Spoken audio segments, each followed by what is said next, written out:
Matthew Lee, Inner City Press. Bienvenido de parte de la Coalición Libre para Acceso a Naciones Unidas. Esperemos que el G77 sea muy abierto a la prensa en el año que viene con su embajador ahí. El Fondo Monetario Internacional es supuestamente parte del sistema de Naciones Unidas. Entonces, quería saber qué puede hacer el grupo de los 77 para reformarlo o cambiarlo. También aquí adentro de Naciones Unidas hay 2 días algunos trabajadores recibieron cartas que dándole noticia de terminar el trabajo, es decir, desempleo para ellos. Eso fue el presupuesto que se hizo un acuerdo en diciembre. Yo quería saber cuál es la idea de Bolivia como jefe del grupo, cómo empujar para que no le quitan más trabajos adentro de Naciones Unidas. Gracias. No conozco muy bien la estructura de las Naciones Unidas. Por ejemplo, instituciones internacionales, como también gobiernos nacionales, tenemos nuestras normas. En nuestra norma, por ejemplo, uno va de embajador solamente máximo 2 años. Son normas internas. Y algunos son de carrera inclusive. Y cuando son de carrera, es difícil de desconocer la mentalidad de ese servidor externo o que preste un servicio en el exterior. Entonces no mal puedo comentar sobre este problema. Tal vez hay normas internas en las Naciones Unidas. Nosotros no quisiéramos eternizarnos ni eternizar, por supuesto. Entonces, no quiero hacer mucho comentario. Repito nuevamente, soy sincero, no conozco muy bien. Pero en tema del Fondo Monetario Internacional y los organismos internacionales, cuando yo llegué a la presidencia, el Fondo Monetario Internacional tenía su oficina en el Banco Central de Bolivia. Ellos son los que decidían políticas económicas y les chantajeaba a gobiernos, descondicionaba a gobiernos. ¿Y cómo los chantajeaba? ¿Cómo los condicionaba? Si le falta a este presidente de Bolivia unos 30 millones de dólares, decía, te presto 30 millones de dólares a cambio de la privatización de los servicios básicos, agua, Entel. Si quieres 50 millones de dólares, te presto esta plata, te presto, no es donación, te presto a cambio de que se entregue los pozos petroleros a las transnacionales. Si quieres saber, estaba revisando un dato, creo que es de 41 millones de dólares, si quieres necesitas 40 millones de dólares a cambio de la privatización de nuestras refinerías, y privatizaron. El último gobierno de Carlos de Mesa, me acuerdo muy bien, no tenía plata. Había pedido plata de los países europeos para pagar sueldos y les negaron.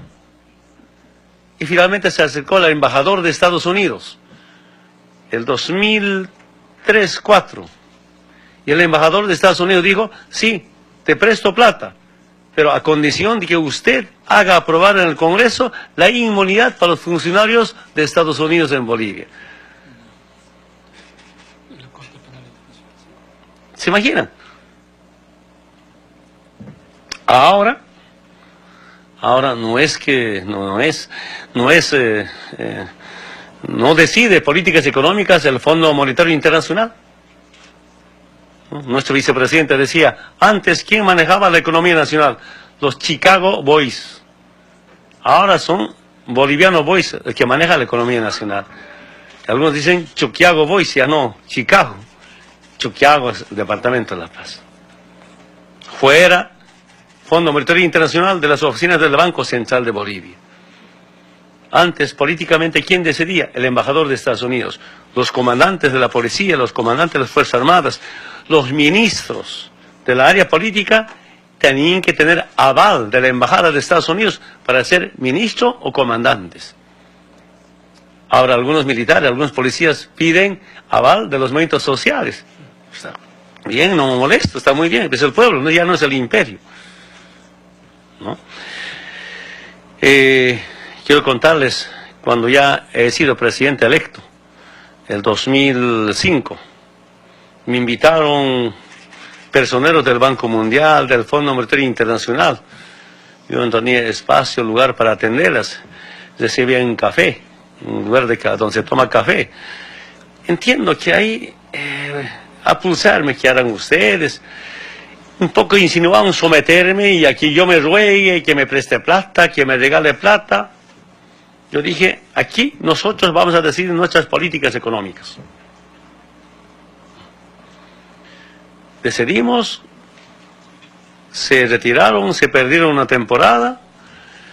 Después de nacionalizar el 1 de mayo los hidrocarburos del 2006, y revisamos nuestros datos económicos en agosto, septiembre, había cambiado la economía nacional. De verdad, yo no soy profesional, no soy experto en finanzas, pero cuando con nuestro vicepresidente Álvaro revisamos, pues sobra plata. Ya no teníamos que prestarnos plata para pagar aguinaldos. Había superávit el primer año de nuestra gestión, porque hasta ese momento, hasta el 2005, 40 años con déficit fiscal, y el primer año de nuestra gestión con superávit. Pero además de eso había plata, y ahí planteamos, hay que crear un bono Juancito Pinto. Esa plata no puede quedarse, no hay que gastar. Creamos el bono Juancito Pinto, que es un bono anual para los estudiantes del nivel primario, para empezar. Ya no hay que prestar plata, más bien sobró plata, con superávit. ¿Se imagina?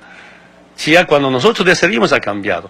Solo puedo resumir diciéndoles, como potencias, si es tu aliado, jamás van a permitir que te desarrolles. Nunca van a querer eso. Y esa es mi experiencia.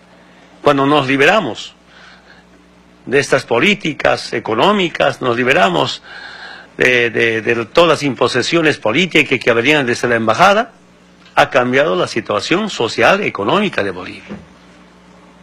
Eso es para mí algo inédito. Repito nuevamente, ni siquiera nosotros íbamos a calcular así, que hemos calculado los resultados. Por eso hace un momento les decía algunos datos económicos. ¿Qué nos decían? Si se nacionalizan los hidrocarburos, no iba a haber de inversión en tema de hidrocarburos. Ahora, si hay algunas empresas transnacionales, no son dueños, sino socios. Y algunos prestan servicio, ni siquiera invierten. Nosotros pagamos. El 2005, la inversión en hidrocarburos eran apenas 200 millones, privados en especial, y algunos poca plata del Estado. Si la renta petrolera era 300, ¿de qué iba a invertir el Estado? Era privados. El año pasado, la inversión, casi 70-80% con nuestra plata, 2.000 millones de dólares. Para este año está programado la inversión de 3.000 millones de dólares. Si el 2005 la inversión era 200 millones, el 2013, 2.000 millones, para estos 3.000 millones es nuestra plata. Si hubiéramos seguido sometidos al Fondo Monetario Internacional, ¿qué inversión? ¿Qué desarrollo? ¿Y cuál ha sido la clave de la nacionalización? Quiero que sepan. Antes, cuando estaban en manos las transnacionales del petróleo y el gas en especial, ¿qué decía? El titular, que es la transnacional petrolera, el titular adquiere el derecho de propiedad en boca de pozo. Cuando yo como dirigente reclamaba a los gobiernos, ¿por qué el gas no es nuestro? Nos decía, cuando está bajo la tierra es de los bolivianos, pero cuando ya sale ya no es de los bolivianos. Inventaron un contrato inconstitucional llamado en boca de pozo. Y el titular adquiere el derecho de propiedad en boca de pozo. Del 100% de utilidades, 18% para los bolivianos, 82% para las transnacionales. Antes de la nacionalización, con los técnicos bolivianos, pero con los expertos internacionales, debo reconocer, algunos españoles, algunos cubanos, venezolanos, porque algunos brasileños, expertos. Yo pedí, a ver, si ahora nacionalizamos, ahora no van a ser dueños ni patrón sobre nuestros recursos, sino van a ser socio. Si con 18% pueden recuperar su inversión y tener utilidades. Después de un estudio, análisis económico, creo que pasó 2-3 semanas, me dicen estos expertos internacionales en tema de hidrocarburos, presidente Evo, con 18% todavía tienen ganancia, utilidades, y recuperan su inversión.